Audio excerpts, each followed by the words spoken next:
Bonjour et bienvenue sur la chaîne de Ciel et Espace. Je m'appelle Fanny Rançon, je suis comédienne, mais je suis aussi passionnée d'astronomie. Bonjour, je m'appelle Jean-Luc Dauvergne, je suis journaliste au magazine Ciel et Espace et je m'occupe de tout ce qui est en rapport avec l'observation dans le magazine. Aujourd'hui, on se trouve à la Maison de l'Astronomie à Paris et on va vous parler de quel matériel choisir quand on débute.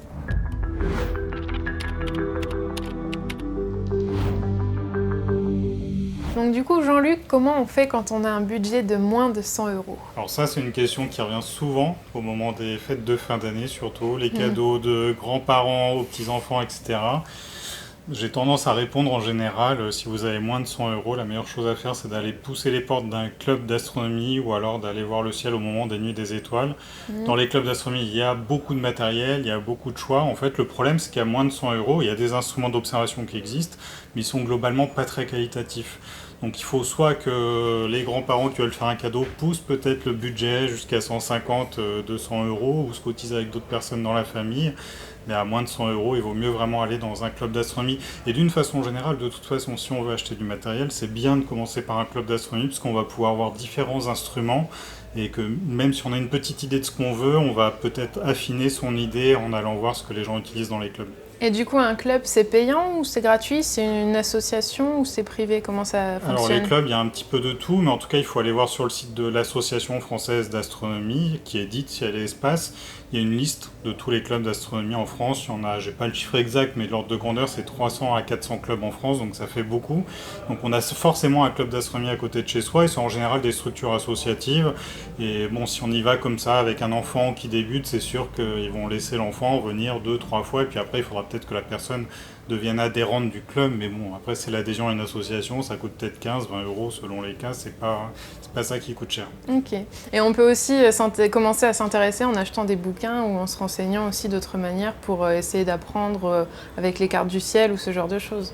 Oui, c'est ça. Après, là, on va parler de différents télescopes qu'on peut choisir quand on débute, mais il faut vraiment penser au fait qu'un télescope, ça ne fait pas tout, et il faut penser aux accessoires autour du télescope, et clairement, lire un magazine comme Ciel et Espace, acheter des livres d'observation, c'est vraiment important, et puis aussi quelques accessoires à penser quand on débute. Donc, mais clairement, le bouquin, c'est vraiment la base, et la carte du ciel aussi, la carte du ciel, la fameuse carte du ciel tournante qui permet de savoir à quel moment on voit le triangle d'été, Orion, etc. C'est clair que c'est indispensable. Est-ce qu'on peut trouver un télescope intéressant à environ 150 €? Alors, il en existe, mais souvent, dans ces budgets-là, moi, j'ai plutôt tendance à conseiller une paire de jumelles. Hop, voilà une. Merci. Attrapé, je me suis téléporté dans les bureaux de Ciel Espace un instant pour vous remercier chaleureusement. Vous avez été très nombreux à suivre la première vidéo de cette série sur l'astronomie pratique, et on a bien l'intention d'en faire de nombreuses autres avec Fanny et avec Fabien qui est derrière la caméra, et pour ça on va avoir besoin de votre soutien. Donc on a ouvert une page Tipeee, vous trouverez le lien en description, et on a l'avantage d'être au Ciel Espace, donc on a de nombreuses contreparties à vous offrir.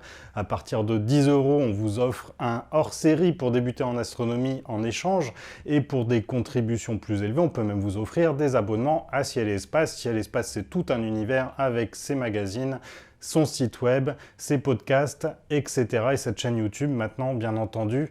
Et donc voilà, vous pouvez faire des contributions plus petites de seulement quelques euros, elles seront bienvenues également. Et magie de YouTube, je me renvoie ces jumelles à moi-même à la Maison de l'Astronomie. En voilà deux. En fait, les jumelles, elles apportent déjà un grossissement de 10 fois, et en fait, à 10 fois, si on se cale un peu sur pied photo, on voit déjà énormément de cratères sur la Lune, on voit les satellites de Jupiter, et surtout, les paires de jumelles, en fait, montrent très bien la Voie lactée. En fait, quand on a une paire de jumelles comme ça, alors là, on a des paires de jumelles qui ont des objectifs de 50 mm de diamètre, c'est à peu près le diamètre maximum, facile à utiliser à main levée, et un grossissement de 10 fois. Donc ça fait une pupille de sortie de 5 mm qui correspond à la taille de notre œil. Le rapport entre le diamètre et le grossissement est idéal pour notre œil pour une utilisation la nuit. Donc là, celles que j'ai entre les mains, c'est des Nikon à action. Ça fait partie des modèles d'entrée de gamme. Celles-là, elles sont un peu au-dessus de 200 €. Mais il y a des Bushnell Legacy. Personnellement, je les ai testées parmi de nombreuses autres jumelles sur banc optique. Les Bushnell Legacy, elles donnent de très bons résultats. En fait, ces paires de jumelles, elles ont un prisme de Porot qui donne à la paire de jumelles une forme classique, et ces prismes-là, ils sont pas très coûteux à fabriquer. Et donc sur les Bushnell Legacy, on a un prix autour de 150 à 180 € en gros, et le rapport qualité-prix, il est vraiment excellent. Et quand on a une paire de jumelles comme ça, En fait, même quand on a un gros télescope, on continue à l'utiliser, parce que le champ large qu'on a sur la Voie lactée, on ne l'a pas avec un autre instrument. Et donc, ça peut être décevant pour un enfant de lire. Commence plutôt avec des jumelles, mais en vrai, c'est un excellent achat, parce que ça, il va le garder. Alors que la petite lunette à 150 ou 200 euros, un jour, il voudra une plus grosse, et elle va vite aller à la cave ou au grenier. Puis ça, c'est pratique, parce qu'on peut l'emmener partout. Au final, c'est plus pratique aussi, quoi.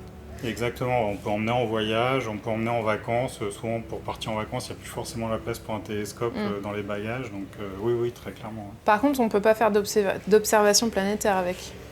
Non, enfin, en dehors de la Lune et des satellites de Jupiter. Mais la Lune, déjà, c'est vraiment impressionnant. Surtout si on arrive à se caler sur un pied photo, on voit vraiment des cratères, etc., des montagnes. On voit beaucoup plus de choses que ce qu'on peut imaginer.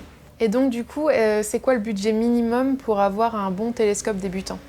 Pour moi, il faut compter un minimum d'à peu près 200 € pour aller vers un télescope comme celui-ci. Il y a des équivalents qui existent sous d'autres marques. Là, c'est le Starblast d'Orion. On l'avait testé dans Ciel et Espace. Il est intéressant parce que ça a l'air d'un jouet comme ça, mais en fait, on a un miroir qui fait 114 mm de diamètre. Donc, ça commence à collecter pas mal de lumière quand même. Et alors, l'inconvénient, c'est que c'est un télescope avec des miroirs. C'est-à-dire que les miroirs, des fois, il va falloir les régler, les aligner, faire ce qu'on appelle la collimation. Donc si on met ça entre les mains d'un enfant petit qui a 8-9 ans, il faudra peut-être l'aide d'un adulte s'il faut faire un réglage des miroirs. Dans une boutique, on peut aussi demander à ce que ce soit réglé avant de le livrer, mais les réglages peuvent bouger avec le temps. Et en tout cas, ce qui est intéressant avec ce télescope, c'est qu'il a une monture de type Dobson, c'est-à-dire 2 axes très simples. Ça a l'air assez vilain comme ça, mais en fait, c'est très stable. Alors l'inconvénient ici, c'est qu'on a un télescope qui va être très bas, donc c'est bien si on... sur une table, par exemple. Voilà, si on a une table qui est bien stable, une table de jardin en plastique, ça ira pas, mais une table bien stable, on arrivera à faire des observations stables. Et avec ça, on peut vraiment commencer à bien voir les planètes et quelques objets du ciel profond, des galaxies, des nébuleuses. Donc ça a l'air d'un jouet, mais c'est tout sauf un jouet. Et après, on peut pourquoi pas le détacher de sa monture et le mettre sur une monture motorisée si on veut prendre des photos, où là, il faut compenser la rotation de la Terre, puis on sera sur un trépied plus haut, donc avec une observation plus confortable. Quel télescope serait plus idéal quand on habite en ville, par exemple ? Alors en ville, ce qu'on recommande souvent, c'est des télescopes de type Maksutov. C'est une formule donc de télescope, donc il y a un miroir principal au fond du tube. Ici, on a le miroir secondaire avec une pastille, c'est une pastille métallisée sur le ménisque qui est au centre. Et en fait, ces télescopes-là, ils ont plusieurs avantages. Le premier, c'est que le télescope est très compact. Si on observe en ville, sur un balcon, dans un appartement, on n'a pas envie d'un instrument qui prenne plein de place. Il en existe dans différents diamètres. Alors, au-delà de 180 mm de diamètre, on en trouve moins, parce que les prix augmentent. En fait, il y a le ménisque à l'avant qui coûte cher à fabriquer. Mais disons que c'est intéressant de prendre celui-là fait 127 par exemple, de choisir selon son budget entre 127 et 180 mm. Le gros avantage des Maksutov, c'est qu'ils permettent facilement de grossir beaucoup et leur alignement optique est stable. Donc quand on achète ce télescope-là, souvent il est bien réglé d'origine et si ce n'est pas le cas, au pire on fait le réglage une fois et en général ça tient, ce qui n'est pas le cas de nombreux autres télescopes comme les Schmidt-Cassegrain ou les Newton. Et du coup tu peux le poser sur quel type de trépied ? Alors du coup, c'est vendu des fois avec des montures à pointage automatique qui sont azimutales, c'est-à-dire qu'il n'y a pas d'axe pointé vers l'étoile polaire. À choisir, quand on observe les planètes, franchement, c'est facile à viser dans le ciel. Pour rater la Lune ou Jupiter, il faut le vouloir. Donc moi, je recommande plutôt une monture équatoriale et sans système de pointage automatique. Ça se met en route plus rapidement, il n'y a pas initialisé sur une étoile. Ce qui est difficile, c'est qu'on trouve de moins en moins de montures qui n'ont pas de système qu'on dit go-to pour le pointage automatique, mais on en trouve encore quelques-unes. Et c'est des montures qu'on trouve pas très chères, à quelques centaines. Voilà, à quelques centaines d'euros, on a quelque chose de stable. Et du coup, est-ce qu'il y en a qui sont plus adaptés pour la campagne ? Oui, à la campagne, moi je recommande plutôt un Dobson, c'est des télescopes comme celui qu'on a vu tout à l'heure, là, le petit 114 mm, mais évidemment il en existe des plus gros. Le petit Starblast, là, ça faisait un petit peu télescope pour enfants, mais il en existe de 200 mm, 250 mm, voire 300 mm, et dans des budgets tout à fait abordables. C'est-à-dire que les 200 mm, ils sont autour de 400, 500 €, et les 300 mm, ils doivent être dans la zone 1000, 1500 €, donc c'est totalement abordable.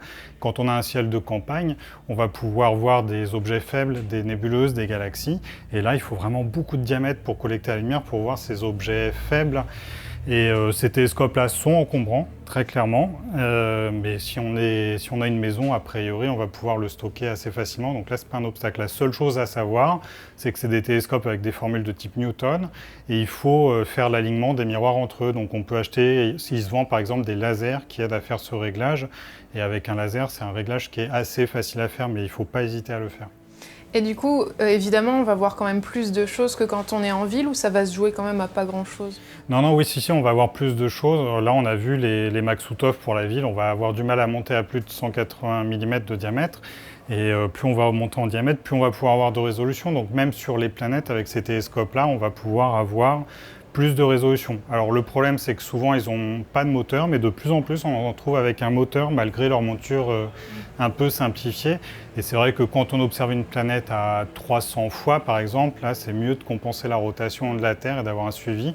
Mais de plus en plus, on les trouve fournis comme ça. Et là, pour le coup, ça vaut vraiment le coup d'avoir ces systèmes de pointage automatique, vu qu'on est sur une monture qui est, comme on dit, azimutale, c'est-à-dire avec un axe horizontal, un axe vertical. Là, il faut vraiment de l'électronique et de l'informatique derrière pour savoir quelle vitesse appliquer sur chaque axe, parce que ça dépend de la direction dans laquelle on vise. Et est-ce qu'un appareil plus polyvalent, ça existe aussi? Oui, c'est ça. Alors après, si on a plus de budget, c'est-à-dire plus de 1000 €, on va pouvoir acheter un télescope sur une monture équatoriale, c'est-à-dire qui compense bien la rotation de la Terre, avec laquelle on va pouvoir facilement faire de la photo des nébuleuses, des galaxies et des planètes. Et là, il y a principalement deux familles, soit des télescopes Newton, mais là, on ne va pas monter trop en diamètre, parce qu'il faut avoir un ensemble très stable si on veut faire de la photo, ou alors les Schmidt-Cassegrain, qui sont des télescopes un peu qui ressemble à notre petit Maksutov ici, avec simplement une subtilité dans la formule optique qui est différente, mais surtout qui permettent d'avoir de plus gros diamètres. Les Schmidt-Cassegrain, on en trouve de 20 cm, de 23 cm, 28, et ça va pour les plus gros jusqu'à de 356 mm. Là, c'est déjà des gros trucs. Là, on n'est plus dans le matériel pour débutants.